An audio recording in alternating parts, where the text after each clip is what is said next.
I gotta keep it real. I did not expect this series to have such a dark turn within it. Like, I read the synopsis when I was looking at what I will watch for this upcoming season, but I was not prepared for what I witnessed, like, later on in the episode, where our main male character takes out the boyfriend and straight up kills him and hides his body, or tries to hide his body, because the Yakuza slash Mafia is going to be coming after him. It's just like, yeah, what a twist. Okay, so let's dive headfirst into this. What is My Home Hero about? Is this a series that obviously would interest you, etc.? So, basically, I have been recommending this series for a while. I've had many people over the past year or so tell me that I should read the manga. I just never did. No reason for it, just never did.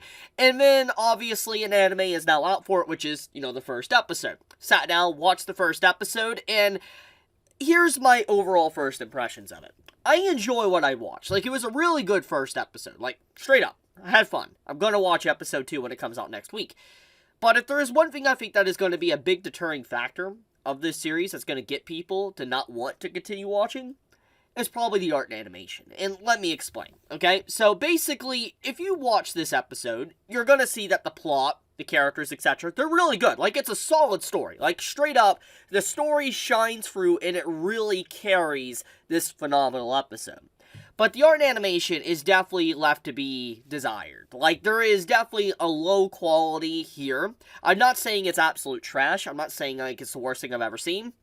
But it definitely lacks in a lot of departments, from movement to animation, and sometimes even keeping the colors consistent, etc. I feel like overall, the series definitely isn't perfect.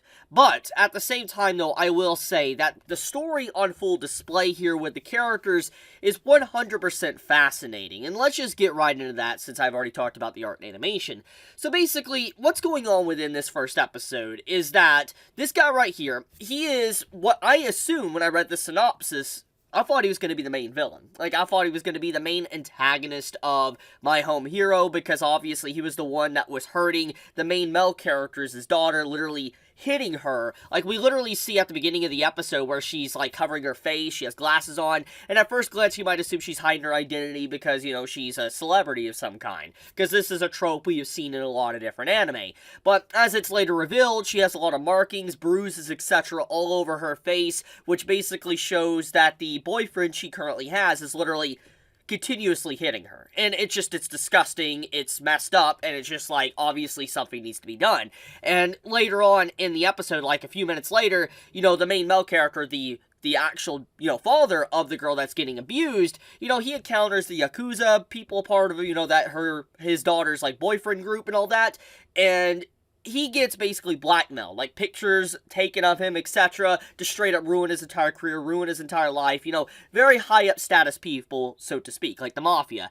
And he's not able to really do anything necessarily legally, because if he was, let's say, call the cops, etc., obviously he would be in jeopardy, his daughter would be in jeopardy, etc. So it's like, he's in a very awful situation. He just can't do something very simple. The only answer at the point in time would be to just run away. But that's always not the proper answer, because you need money for that. You need, I guess, the ability to travel to a different country. And if they were to talk to, let's say, an official, like a police officer or whatever, they might not get the help they desire. So he's in a very complicated situation early on within the episode. And so you're like, okay, so what's he going to do? Is he going to build his own case? Because that was my assumption. Like, when I read the synopsis of My Home Hero, I assumed he was going to build a case against the Yakuza, and he was going to somehow get, his daughter's boyfriend in jail, throw him away, lock away the key and all that, just lock him up. And I assumed that's what was going to happen. But as I already kind of briefly showed within, this video, he jumps the boyfriend and literally gets rid of him. And it's what's really whack about the whole situation. I was like, oh, he just straight up killed him.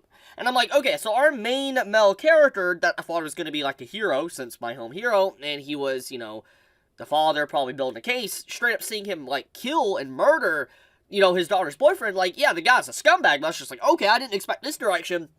It straight up turns into a direction to where they have to hide the corpse. And now the Mafia slash Yakuza is trying to figure out what happened to this individual, where did he go, etc., because he is a very important son to a higher up within that selected group. So it's just like, okay, the direction the story took definitely fascinated me, but if there is something that really stood out to me was the mother. That is something I need to talk about.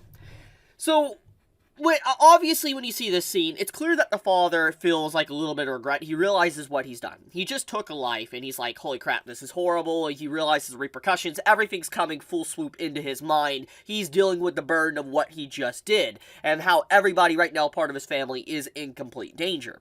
But the wife, she just comes in, she's like, oh, you know, it's self-defense, or trying to justify it, and she just acts very calloused, very cold by her overall demeanor and reaction. Just everything about the way the wife acts is just like, holy crap, that's it's kind of cold. That's really cold to act like that, because you think a normal individual, regardless, like, you know, your wife, etc., you know, would still react in a very, like, shocked manner, seeing literally a dead body on the ground. But the fact that she comforts the main male character and she acts very cold and callous, like, something's wrong with her. Like, she's clearly done something in the past that's not necessarily good for her to act in just such a way. There's something obviously wrong with her.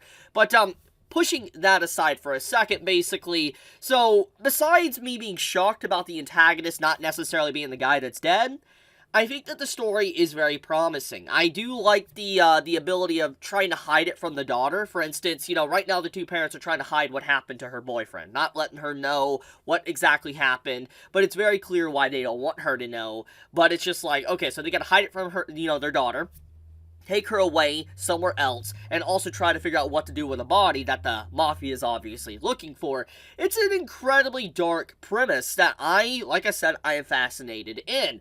Now, like I said, the only thing that this series really lacks is obviously the art style and animation. I wish it could be a lot better. Like, it really could, but it's not. But I think that despite the flaws that's obviously on display with that, the story is outright excellent. And I think this reminds me a lot of just how Overlord was. Anyone that obviously watched Overlord, you know, the first 4 seasons, you know, probably can all agree that Overlord isn't the best looking show. Yes, it has moments it looks amazing, okay? Yes, we know this. But it's not the best looking show at all times. And it definitely has a lot to be desired, especially with CGI of how it's used within it. But I think a lot of people can agree, if you have watched the anime, the story is just so freaking good that you're able to look over bad art and animation. And I think the same can be said for My Home Hero, is that it's definitely something that really stands out, at least what I've watched so far from this anime season, and definitely something I want to stick around for, because it seems like a psychological mystery thriller show, and I feel like we don't get a lot of these type of themed shows anymore. I wish we had more of these, and so I'm definitely going to stick with it. Now, besides that, I want to talk about the opening song. The opening song is okay. I think that this is what really shows the limitations of this production right now. But yeah, that's pretty much my thoughts on, you know, I guess My Home Hero. I actually enjoyed it. Definitely gonna stick around for watching more. Let me know your thoughts in the comments below, though, if you're gonna continue watching it or if you're gonna drop it. Once again, I think that there's more that meets the eye with this series. I know that it seems like an unpolished gem, but I do think that this is going to be a diamond of a series if we stick through and stick with it. But we'll have to see. But I'll leave it at that. Thank you so much for watching. If you enjoy my content, you know, please subscribe. It does help me out a lot. With that, be safe, stay healthy, Chibi out.